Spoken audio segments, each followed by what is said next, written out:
Bonjour et bienvenue sur les capsules portant sur l'intelligence émotionnelle. Ce qu'on aimerait faire avec vous dans le cadre des capsules, c'est deux choses. Dans un premier temps, vous expliquer c'est quoi le construit de l'intelligence émotionnelle, puis dans un deuxième temps, être en mesure de vous expliquer comment interpréter les résultats que vous avez obtenus sur le test d'intelligence émotionnelle et qui sont présentés dans le rapport que vous avez entre les mains. Si on regarde du côté de la compréhension de l'intelligence émotionnelle, première chose à savoir, c'est que c'est un concept qui existe depuis des centaines de milliers d'années. En fait, Darwin, lorsqu'il a fait ses études qui sont célèbres, a découvert que l'intelligence émotionnelle est quelque chose qui est universel autant chez les animaux que chez les humains. Lorsqu'on regarde les études un petit peu plus récentes, c'est vers la fin des années 1900 qu'on s'est penché de façon plus étroite sur la définition de l'intelligence émotionnelle. Et le premier qui a proposé ce qu'on appelle le quotient émotionnel, c'est un chercheur qui s'appelle Bar-On. Il y a eu ensuite Goldman qui a popularisé le construit de l'intelligence émotionnelle et qui essentiellement dit que l'intelligence émotionnelle est composée de 4 grands volets. Le premier, c'est la conscience de soi. Être capable de comprendre ses émotions et comprendre les émotions des autres. Donc, de bien les identifier, savoir quelle émotion est-ce que je vis à quel moment. Deuxième, c'est la gestion des émotions. Parce qu'au-delà de savoir qu'on a une émotion, est-ce qu'on est capable justement de la gérer, de la contrôler? Alors ça, c'est un élément important qu'on va utiliser notamment si on fait de la négociation avec les autres ou dans à peu près n'importe quel type d'établissement de relations interpersonnelles avec les autres. Troisième élément qui a été identifié par Goldman, c'est ce qu'on appelle l'empathie. Alors donc, la capacité de comprendre comment les autres vivent certaines situations, identifier c'est quoi leurs besoins, mais être en mesure également d'y répondre à ces besoins-là. Puis finalement, il y a l'établissement des relations. Donc, être en mesure d'établir des réseaux sociaux, l'humain étant une personne qui aime côtoyer d'autres humains, l'établissement des réseaux sociaux, c'est quelque chose qui est essentiel. Mais au-delà de la compréhension de l'intelligence émotionnelle, on peut se poser la question, est-ce que c'est important, notamment dans le monde du travail? Et là, il y a eu des centaines d'études qui ont porté justement sur cette question-là. Et ce qu'on s'aperçoit, c'est que les gens qui ont un niveau d'intelligence émotionnelle qui est plus élevé, ce sont des gens qui, d'une part, vont avoir un plus haut rendement au travail, peu importe le type de travail que les gens vont faire.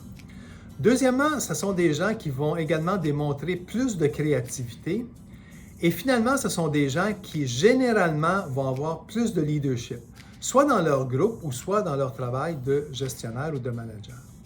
Il y a eu des sondages, ils ont également été faits auprès des organisations et ce qu'on voit, c'est que 90% des organisations considèrent que l'intelligence émotionnelle chez leurs employés est non seulement importante, mais critique pour les emplois.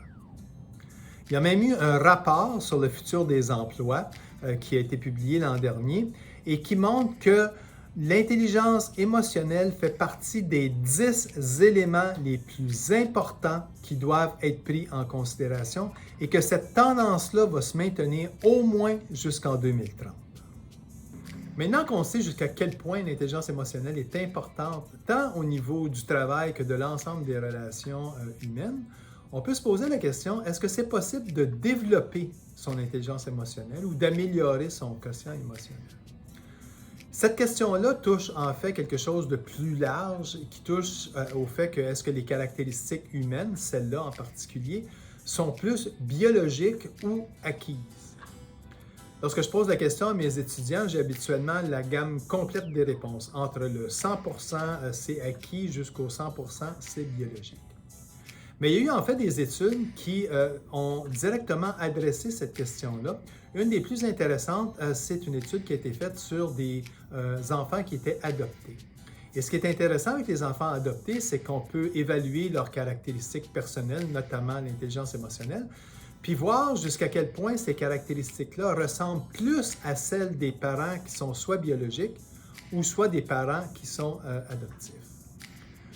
Ce qu'on a observé chez des dizaines de milliers de jeunes qui ont été adoptés, c'est que les corrélations avec les parents biologiques étaient plus élevées que ce qu'on observait avec les parents qui étaient adoptifs. Comme si le côté biologique jouait un rôle qui était quand même prépondérant. On est allé un petit peu plus loin, puis il y a eu une étude qui a été faite sur 24 000 paires de jumeaux identiques, mais qui ont été élevés séparément. Et là, on a essayé de voir jusqu'à quel point les jumeaux élevés séparément avaient quand même des caractéristiques au niveau de l'intelligence émotionnelle qui étaient identiques.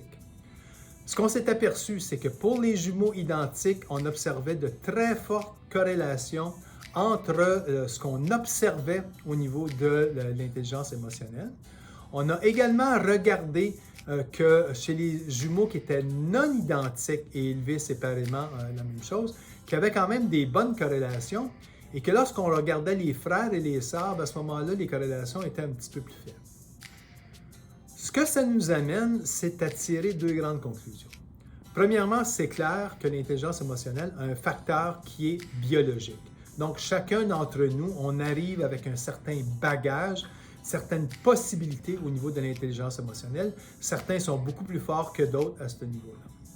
Par contre, ce n'est pas des corrélations qui sont parfaites. Au contraire, il y a beaucoup de place qui est laissée à la possibilité de se développer.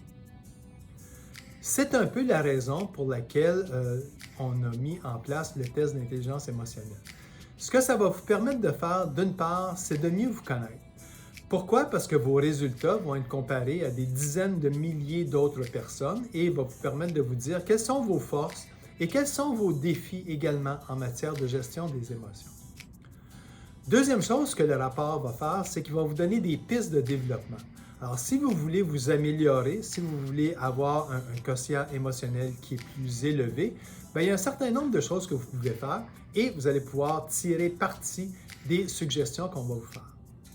Puis finalement, on va également vous donner des informations sur comment interagir avec des personnes qui ont des styles d'intelligence émotionnelle qui sont soit similaires ou différentes des vôtres. C'est en fait l'objectif des prochains modules.